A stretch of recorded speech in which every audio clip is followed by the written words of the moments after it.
कुछ लोगों का वाकई पैसा निकलने में दिल चलता नहीं है। इस पर तो उलमा ने बाकायदा किताबें लिखी, चैप्टर्स लिखे कि आपको अपने दिल को इसका आदी बनाना पड़ेगा। अगर आपके दिल से पैसा नहीं निकल रहा तो आप समझ लें आप बीमार हो गए। अब उसका तरीका ये लिखा कि बहुत थोड़े पैसों से शुरू करें। ज़कात तो खैर पूरी देनी पड़ेगी, लेकिन पूरा साल, यानी अगर आप 5 रुपये रोज़ के देना शुरू कर दें, फिर इसको 10 रुपये कर दें, फिर इसको 50 रुपये कर दें, फिर 100 करें, फिर 500 करें, फिर 1000 करें। और ख़ास तौर पर आप जो है वो सखावत के फ़ज़ाइल पढ़ें और इस यकीन के साथ पढ़ें कि नबी पाक अलैहिस्सलाम ने कसम उठाकर फरमाया कि मैं अल्लाह की कसम खाकर कहता हूं अल्लाह की राह में खर्च करने से माल कम नहीं होता। तो ये कंफर्म है, जो खर्च करते हैं उसका माल बढ़ रहा है। तो फिर आप बुखल क्यों कर रहे हैं? आप खर्च करें, आपका बढ़ेगा। अच्छा, एक और सवाल कर लेता हूं जिससे आपको और 2-4 वाला जवाब मिल जाएगा।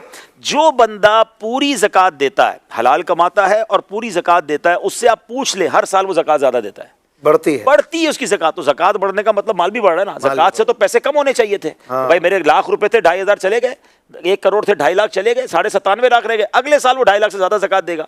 कैसे देगा? इसका मतलब मल्टीप्लाई हो रहा है। तो अगर बुखल करने वाले समझते हैं महंगाई की वजह से ज़कात बढ़ रही है, ऐसा है? नहीं, पैसे ही बढ़ रहे हैं हजरत, इतने बढ़ रहे हैं कि जो माशाल्लाह, मैं कल एक जगह बैठा था, वो साहब कमाल की बात कहते हैं, कभी कभी कारोबारी बंदा भी सिखा देता है। मैं मज़े को मज़ा आ गया। उसने कहा यार ज़कात तो फ़र्ज़ है, हाँ, ज़कात दे के हमने क्या काम किया? असल तो तो ये है कि राह खुदा में हमने उसके बाद क्या खर्च किया। और वो कहता है जो लोग नहीं खर्च कर रहे हैं ना, वो अपना नुकसान कर रहे हैं। उसने कमाल की बात की, क्या उनको पता ही नहीं है वो कितना बड़ा नफे में नुकसान कर रहे हैं। हमारा तो कारोबार ही इतना बढ़ गया, मैं समझ नहीं आ रही। अल्हम्दुलिल्लाह। वो अल्लाह की राह में बहुत खर्च करते हैं। मैं उनसे मिला, बहुत खर्च करते हैं माशाल्लाह। मैं मुलाकात के बाद नियत की कि हर महीने एक मस्जिद बनाऊंगा। अच्छा, हर महीने एक मस्जिद बनाऊंगा। सुभान अल्लाह। वो मुझे बड़ा प्यारा बात उन्होंने बोला, जो नहीं दे रहे ना ज़कात, बोले मुझे पैगाम दीजिएगा उनको कि जो ज़कात नहीं देते, अल्लाह की राह में खर्च नहीं करते ना, वो उनको पता ही नहीं वो अपना कितना बड़ा नुकसान कर रहे हैं।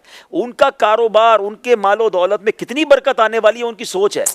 ये वो तमाम चीज़ें हैं जो पता चल रही है कि जो खर्च कर रहा है। और यकीन करें अशफाक भाई, दुआ करें, आप भी करें, मैं अपने लिए भी करता हूँ, अल्लाह मुझे और आपको अल्लाह की राह में खर्च करने का मज़ा दे दे।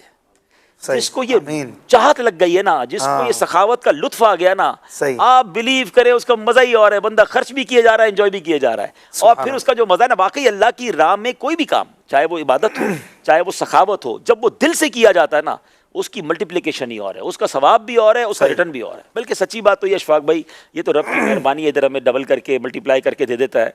वरना ना भी दे तो माल तो उसी का था, उसी ने दिया था। अगर थोड़ा बहुत दे दिया उसकी राह में, तो क्या क्या कमाल किया।